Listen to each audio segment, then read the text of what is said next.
Bienvenue à Un café avec ton pasteur.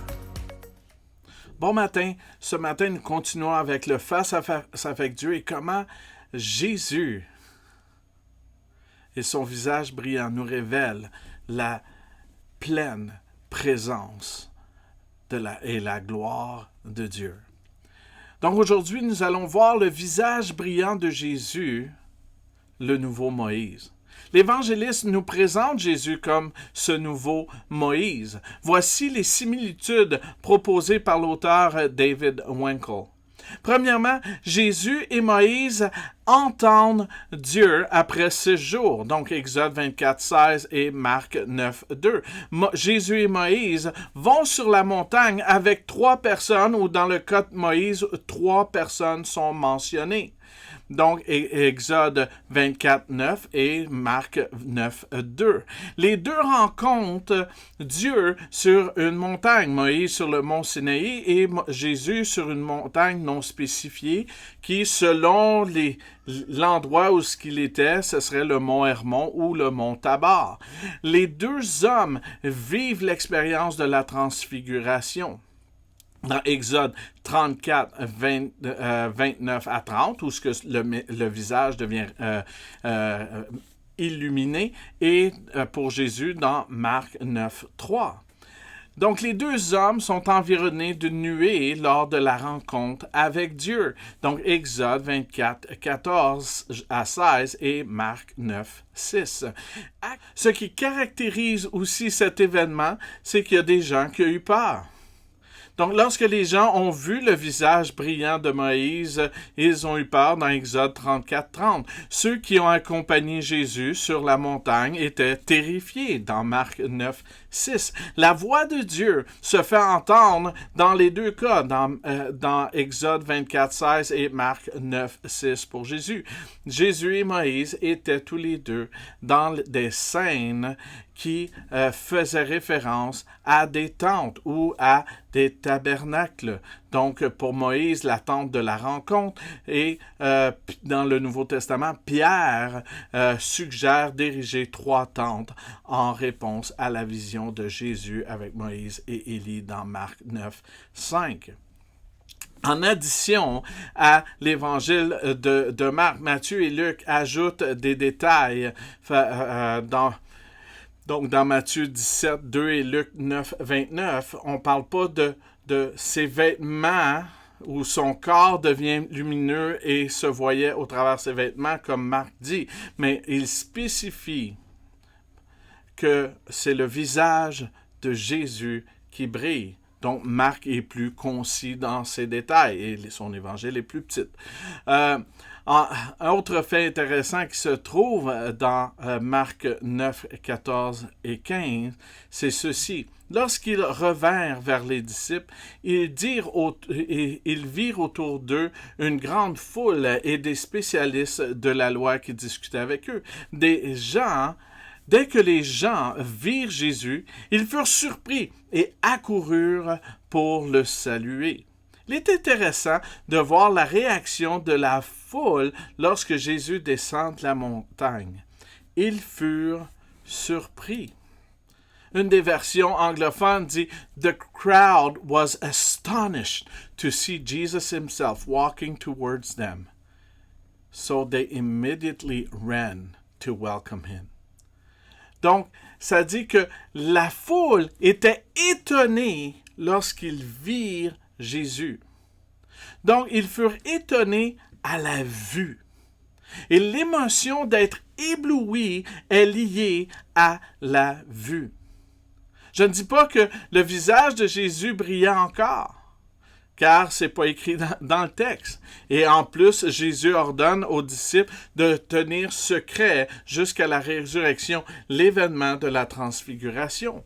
Mais je trouve intéressant la réponse de la foule lorsque nous comparons le texte avec l'expérience de Moïse dans l'Exode sur le mont Sinaï. Donc, c'est intéressant parce que Marc prend le temps de comparer Exode et à son évangile. Ceci dit, le point important de cet événement est le message de Dieu. Dans Marc 9, 7, ça dit « Une nuée vint les couvrir, et de la nuée sortit une voix. Celui-ci est mon fils bien-aimé. Écoutez-le. » Théologiquement, cette voix céleste montre la nature trinitaire de Dieu à l'œuvre. Le Père qui est Dieu ordonne aux lecteurs ou aux auditeurs d'écouter le Fils qui est Dieu. Ce nouveau Moïse, mais qui est supérieur à Moïse, qui prononce des paroles de Dieu, a également été anticipé par la prophétie de Moïse. Donc, Deutéronome 18, 15, ça dit ceci, « L'Éternel, ton Dieu, fera surgir pour toi, du milieu de toi, parmi tes frères, un prophète comme moi. C'est lui que vous devez écouter. » Il dit encore dans Deutéronome 18, 18, « Je ferai surgir pour eux, du milieu de leurs frères, un prophète comme toi. » Là, c'est Dieu qui parle.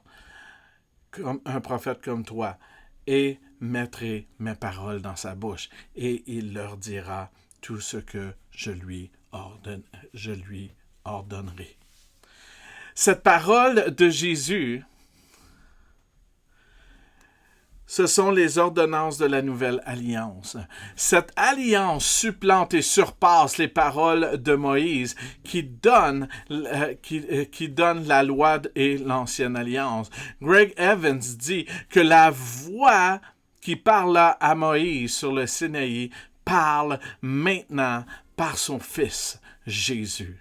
Les trois évangélistes ont donné ce portrait de Jésus qui radiait la gloire de Dieu. Ce que nous apprenons, c'est que Dieu a envoyé un messager, Jean-Baptiste, la deuxième venue d'Élie le prophète qu'on voit dans Marc 9, 13 et Matthieu 17, 13, pour annoncer la venue d'Emmanuel, Dieu avec nous, la lumière qui brille dans nos ténèbres. Jean 1, 14 dit ceci, « Et la parole s'est faite homme. Elle a habité parmi nous, pleine de grâce et de vérité, et nous avons contemplé sa gloire, une gloire comme celle du Fils unique venu du Père. » Vous pouvez être témoin de cette gloire aujourd'hui. Vous pouvez avoir accès à ce face-à-face avec Dieu. Jean 1, 12 et 13 dit ceci, « Mais à tous ceux qui l'ont accepté, à ceux qui croient en son nom, elle a donné le pouvoir de devenir enfants de Dieu, puisqu'ils sont nés non du fait de la nature, ni de la volonté humaine, ni par la volonté d'un mari, mais qu'ils sont nés de Dieu, c'est-à-dire par la volonté de Dieu. Alléluia. Donc aujourd'hui, vous êtes invités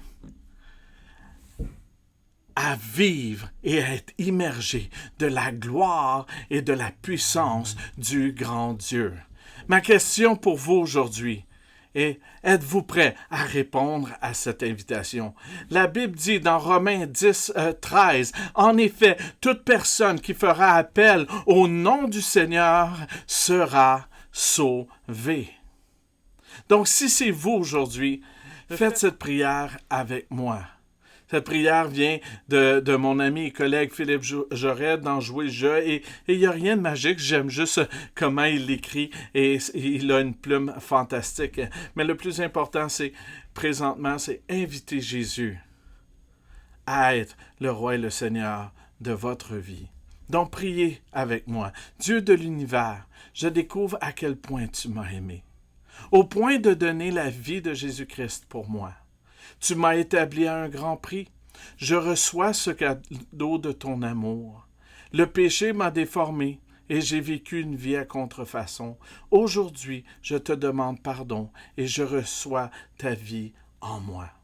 Comme Jésus-Christ est revenu à la vie, je reviens à une vie nouvelle avec toi. Je deviens une nouvelle créature avec un moi glorifié. Vivons ensemble jusqu'à dans l'éternité. Si vous avez fait cette prière, vous êtes enfant de Dieu et vous avez accès à la gloire de Dieu et d'avoir toutes ces face-à-face avec votre Dieu l'auteur de la vie, le Dieu de gloire. Et maintenant, que sa gloire continuellement se manifeste dans vos vies. Sur ce, merci d'avoir pris un café avec ton pasteur.